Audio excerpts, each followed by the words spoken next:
আজকে আপনাদেরকে দেখাবো তামা দিয়ে কিভাবে অদ্ভুত সুন্দর একটা জিনিস তৈরি করা হয়।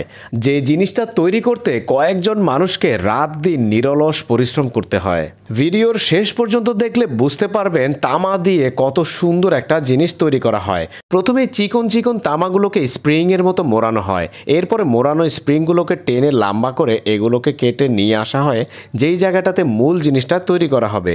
এই সম্পূর্ণ কাজগুলোই কিন্তু তারা হাতে করে থাকে। একটা স্প্রিং এর মধ্যে অন্য আরেকটা স্প্রিং ঢুকিয়ে জালের মতো তৈরি করা হয়েছে। এরপরে জালের মধ্যে মোটা মোটা কিছু তামার স্টিক ঢুকিয়ে দিচ্ছে।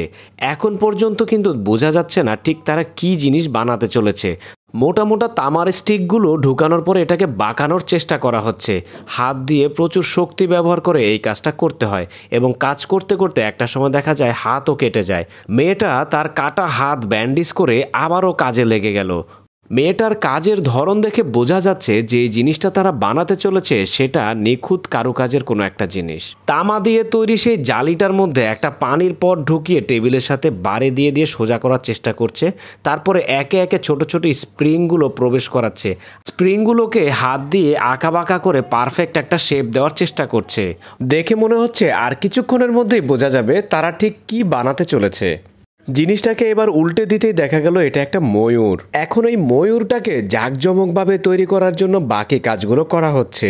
কারণ ময়ূর এমন একটা পাখি যেটা অন্য যে কোনো পাখির থেকে অনেক বেশি সুন্দর এবং জাঁকজমক। তাই এই ময়ূরের লেজের দিকটা ভালোভাবে সুন্দর করে সাজানোর জন্য বিভিন্ন ধরনের স্প্রিংয়ের মতো লতা জাতীয় জিনিস তৈরি করেছে তারা এই তামা দিয়ে। এরপরে এই লতাটাকে পুরো ময়ূরের শরীর জুড়ে পেঁচিয়ে দেওয়া হচ্ছে। আস্তে আস্তে কিন্তু ময়ূরের সৌন্দর্যটা ফুটে উঠছে। এরপরে দেখেন ডানা দিয়ে দিল। এরপরে লেজের দিকটা দেখেন সুন্দরভাবে হাতের নিখুঁত কারুকার্যের মাধ্যমে সাজানো হচ্ছে। এবার ময়ূর তৈরি করার জন্য শেষ আকর্ষণ যেটি সেটি তৈরি করা হচ্ছে ময়ূরের পালক। ময়ূরের পালকই কিন্তু ময়ূরের সবচেয়ে বেশি সৌন্দর্য। আর তারা পালক তৈরি করার জন্য লাল এবং নীল রঙের পাথর ব্যবহার করে থাকে। নীল রঙের ময়ূরের জন্য নীল পাথর এবং লাল রঙের ময়ূরের জন্য লাল পাথর ব্যবহার করে। এরকম শত শত নীল পাথরের পালক তারা একসাথে করে ময়ূরের লেজ তৈরি করে। এরপরে এই নীল পাথরের লেজটা লাগিয়ে দিলেই তৈরি হয়ে যায় নীল পাথরের সুন্দর একটা ময়ূর।